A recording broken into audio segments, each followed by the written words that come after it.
Welcome to Suman TV. BC రిజర్వేషన్ల పైన తెలంగాణ ప్రభుత్వం హైకోర్టులో వచ్చిన స్టేని సుప్రీంకోర్టులో సవాల్ చేయాలని ఆలోచిస్తోంది. సోమవారం రోజు సుప్రీంకోర్టుకు వెళ్ళే అవకాశం ఉందని కూడా తెలుస్తోంది. నిజంగా హైకోర్టు చెప్పిన అభ్యంతరాలని సుప్రీంకోర్టు చెబుతుందా, లేకపోతే హైకోర్టు ఇచ్చిన స్టేని సుప్రీంకోర్టు వెకేట్ చేసే అవకాశం ఉందా? ఈ అంశాలన్నింటిపైన మనతో మాట్లాడడానికి సీనియర్ అడ్వకేట్ దివాకర్ రెడ్డి గారు మనతో లైవ్లో అందుబాటులో ఉన్నారు. దివాకర్ రెడ్డి గారు నమస్కారం సార్. నమస్తే అండి. దివాకర్ రెడ్డి సార్, ఇప్పుడు సుప్రీంకోర్టుకు వెళ్ళాలని గవర్నమెంట్ ఆలోచిస్తుంది. సుప్రీంకోర్టుకు వెళ్ళిన తర్వాత కూడా ఇటువంటి సిచ్యువేషన్ ఉంటుందా, లేకపోతే సుప్రీంకోర్టులో ఈ పిటిషన్ అంటే స్టే సుప్రీంకోర్టు వెకేట్ చేసే అవకాశం ఉందా? ఇక్కడ హైకోర్టు రీజన్ ఆర్డర్ పాస్ చేసిందండి. సుప్రీంకోర్టులో ఏం జరుగుతుంది అనేది మనము అనలైజ్ చేయడానికి లేదు. But however I think supreme court may not interfere, ఎందుకంటే reason order and more over ఇక్కడ ఫైనల్ ఆర్డర్ కాదు, ఇంట్రీమ్ స్టేజ్ లో. అండ్ సుప్రీంకోర్టు ఆర్డర్ కి అనుకూలంగానే ఇక్కడ హైకోర్టు ఈ స్టే విధించడం జరిగింది. So I don't think supreme court will really interfere in this matter. కానీ గవర్నమెంట్ చాలా స్పష్టంగా చెప్తోంది, మేము అసెంబ్లీలో చట్టం చేశాము, 42% రిజర్వేషన్ ప్రకారం ఎంపరిక్ డేటా ప్రకారమే వచ్చాము. సుప్రీంకోర్టు ఏదైతే 3 టెస్ట్ ఉందో ఆ ప్రాసెస్లోనే వెళ్తున్నాము. రాజ్యాంగబద్ధంగా గతంలో సుప్రీంకోర్టు ఇచ్చిన తీర్పు ప్రకారం రాష్ట్రపతి దగ్గర 3 నెలలకు మించి ఉన్న బిల్లు చట్టమే అవుతుంది. కాబట్టి ఈ బిల్లుని ఆమోదించకపోవడం కుదరదు, హైకోర్టు పైన మేము సవాల్ చేయబోతున్నామని చెప్తున్నారు. ఇది సాధ్యమేనా సార్? ట్రిపుల్ టెస్ట్ వాళ్ళు క్వాలిఫై కాలేరండి. ట్రిపుల్ టెస్ట్ వాళ్ళు ఫుల్ఫిల్ చేయలేరు, అందుకే హైకోర్టు ఇంటర్ఫియర్ స్టే విధించడం జరిగింది. And more over high court only ఆ జియో పైన స్టే చేసింది, ఎలక్షన్ నోటిఫికేషన్ పైన కాదు. Election may go on, but however proportionate seats ఇచ్చి మీరు వెళ్ళండి. ఏదైతే మీరు 50% సీలింగ్ లోబడి మీరు ఎలక్షన్స్ మీరు కండక్ట్ చేసుకోండి అని హైకోర్టు చెప్పింది. ఆ ఎలక్షన్ ప్రాసెస్ లో స్టే చేయలేదు కాబట్టి I don't think supreme court will interfere in this matter. Election ఆపలేదని చెప్పాలా హైకోర్టు? అవునండి, ఎలక్షన్ ఆపలేదు. ఆ 50% సీలింగ్ మీరు దాటిర్రు కాబట్టి ఆ జియోని ఆపింది అంతే. ఎలక్షన్ ప్రాసెస్ ని ఇంటర్ఫియర్ అవ్వలేదు. సాధారణంగా ఇటువంటి పరిస్థితుల్లో ఆల్రెడీ షెడ్యూల్ ఇచ్చారు, 9వ తేదీనే ఎలక్షన్కి ఫస్ట్ షెడ్యూల్లో నోటిఫికేషన్ వచ్చింది. ఇటువంటి పరిస్థితుల్లో సిచ్యువేషన్ ఎలా ఉంటుంది సార్? కోర్టు ఇంటర్ఫియర్ అయింది, లేకపోతే ఎలక్షన్స్ ఆగిపోయినట్టే కనిపిస్తుంది స్పష్టంగా. మనకు వచ్చిన ఆర్డర్ లో కూడా ఎక్కడ మీరు ఎలక్షన్స్ ఆపండి అని చెప్పలేదు, మీరు ఎలక్షన్స్ పెట్టుకోండి. కానీ ఈ 50% సీలింగ్ మీరు దాటిర్రు, సుప్రీంకోర్టు జడ్జిమెంట్స్ కి మీరు ఉల్లంఘించారు. అందుకే మీరు 50% క్యాప్ లోబడి మీరు ఎలక్షన్స్ పెట్టుకోండి అని చెప్పింది కదా క్లియర్ గా. ఇక్కడ కూడా ఎలక్షన్ ప్రాసెస్ లో హైకోర్టు ఇంటర్ఫియర్ అవ్వలేదు. High court did not interfere anywhere. Order లో కూడా మీరు ఎక్కడైనా చూసుకోండి, రీజన్ ఆర్డర్ అన్ని సుప్రీంకోర్టు జడ్జిమెంట్స్ ని కన్సిడర్ చేసి వాళ్ళు పాస్ చేశారు. కానీ దివాకర్ రెడ్డి గారు, మీరు పిటిషనర్ తరఫున వాదించిన టీంలో ఉన్నారు. అసలు హైకోర్టు ముందు మీరు వాదించిన వాదనలు ఏంటి? అసలు కోర్టును ఎలా కన్విన్స్ చేశారు? పిటిషనర్స్ తరఫున బి మయూర్ రెడ్డి సీనియర్ న్యాయవాది గారు వాదించారు. సీనియర్ న్యాయవాది గారు వాదిస్తూ ఏమన్నారంటే, ఈ జియో అనేది అసలు ఇవ్వడానికి గవర్నమెంట్ కి అధికారం లేదు. ఆర్టికల్ 200 ప్రకారం గవర్నమెంట్ ఈస్ నాట్ కాంపిటెంట్. ఎందుకంటే ఈ జియో తీసుకొచ్చిన డేట్ నుండి గవర్నర్ కి మీరు పంపారు, గవర్నర్ దగ్గర పెండింగ్ లో ఉన్నది.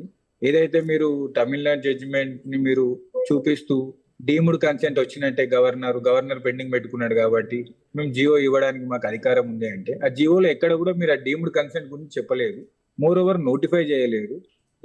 ఇది అంతా కూడా ఈ ప్రాసెస్ మీరు ఫాలో అవ్వలేరు.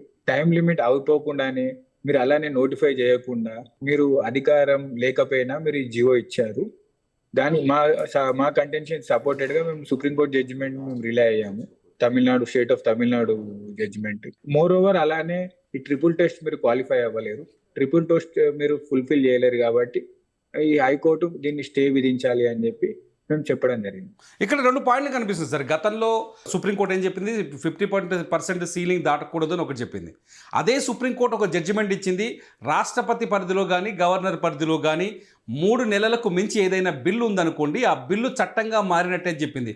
2 సుప్రీంకోర్టు చెప్పిన మాటలే కదా. దీంట్లో అప్పుడు బీసీ రిజర్వేషన్ బిల్లు పాస్ అయినట్టే కదా? కాదండి, ఎందుకంటే ఈ బిల్ అనేది వచ్చి మనకు 1 మంత్ కాకముందే వీళ్ళు జియో ఇచ్చారు.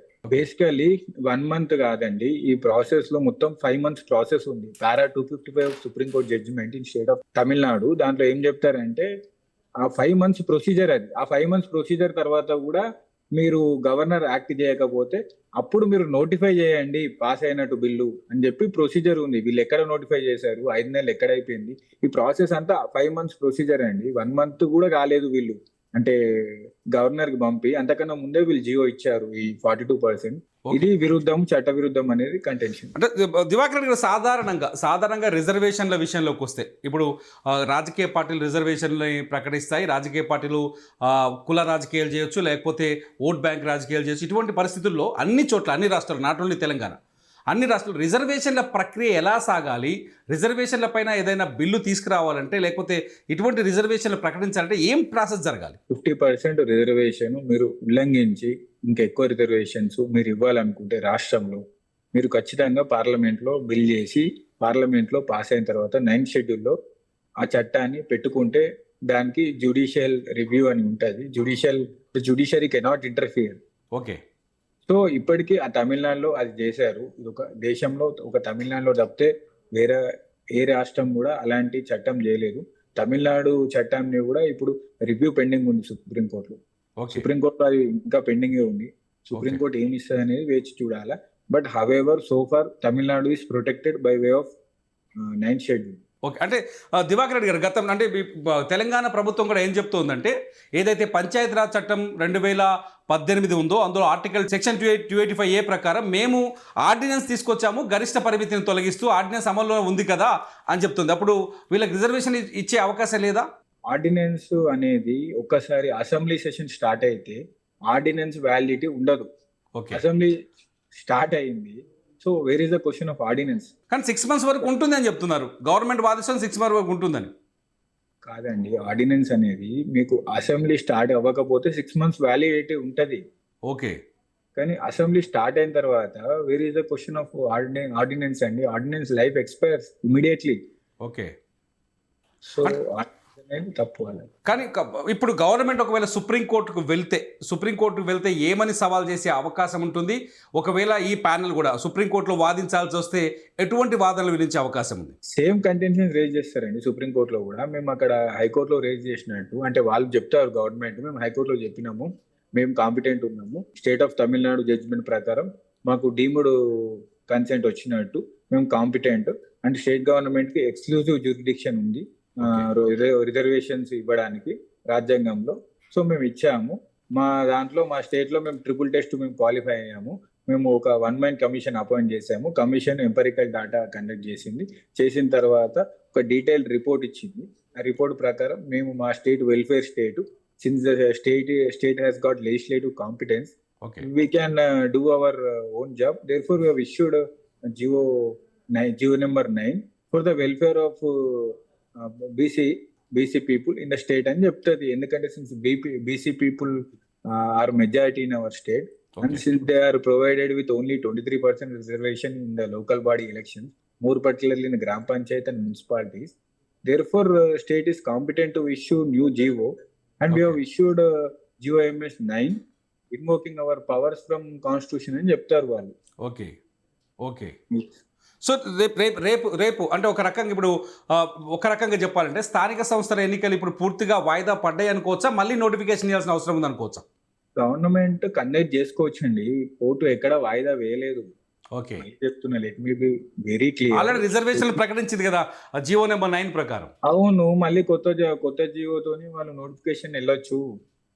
ఓకే. వాళ్ళు నోటిఫికేషన్ ఇచ్చుకోవచ్చు. Since high court has state GOMS 9, government is proceeding with election process with 50% cap అని చెప్పి వెళ్ళొచ్చు. వాళ్ళు 50% రిజర్వేషన్ క్యాప్ తో మేము వెళ్తున్నాము అని చెప్పి వాళ్ళు ఎలక్షన్ ప్రాసెస్ బిగిన్ చేసుకోవచ్చు. కోర్టు ఎక్కడ కూడా మీరు ఎలక్షన్స్ పెట్టకండి, ఎలక్షన్స్ కంప్లీట్ గా స్టే అని చెప్పలేదు కదండి. ఓకే. ఫైనల్గా దివాకర్ రెడ్డి గారు, ఈ 42% రిజర్వేషన్లు సాధ్యం అవుతాయి అనుకుంటున్నారా తెలంగాణలో? అవ్వవు అనుకుంటున్నారు? అది సాధ్యమా కాదా అనే దానిపైన మనం ఒపీనియన్ ఎక్స్ప్రెస్ చేయలేము. Tomorrow it is possible if BJP led central government intent possible అవుతుంది కదండి. ఏముంది, వాళ్ళు అనుకుంటే పాసిబుల్ అవుతుంది. సో ఎందుకంటే they are competent, ultimately parliament is competent, and if central government wishes then it is possible. అంటే possible కాదు అని చెప్పడానికి ఏం లేదు. But however I don't know whether courts will interfere or not. ఎందుకంటే తమిళనాడుది పెండింగ్ ఉంది, జ్యుడిషియల్ రివ్యూ పెండింగ్ ఉంది అక్కడ. సో ఇప్పుడు ఇదైతే పాసిబుల్. ఇప్పుడు ఇప్పటికైతే మనం పాసిబిలిటీ ఉంటుంది. అంటే central government if really wishes అంటే ఇక్కడ ఇవ్వాలి, ఎంపెరికల్ డాటా వాళ్ళు కండక్ట్ చేశారు, స్టేట్ గవర్నమెంట్ రికమెండ్ చేస్తుంది. And this since the bill is passed unanimously without any opposition from MLAs. And since the legislature is the will of the people, ఎందుకంటే legislatures are representatives of people కాబట్టి.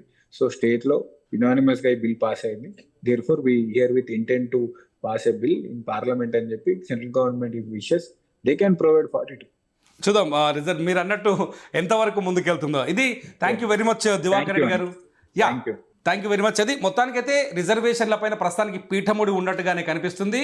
దీనికి solution ఎలా వస్తుందో వేచి చూద్దాం. చూస్తూనే ఉండండి సుమన్ టీవీ.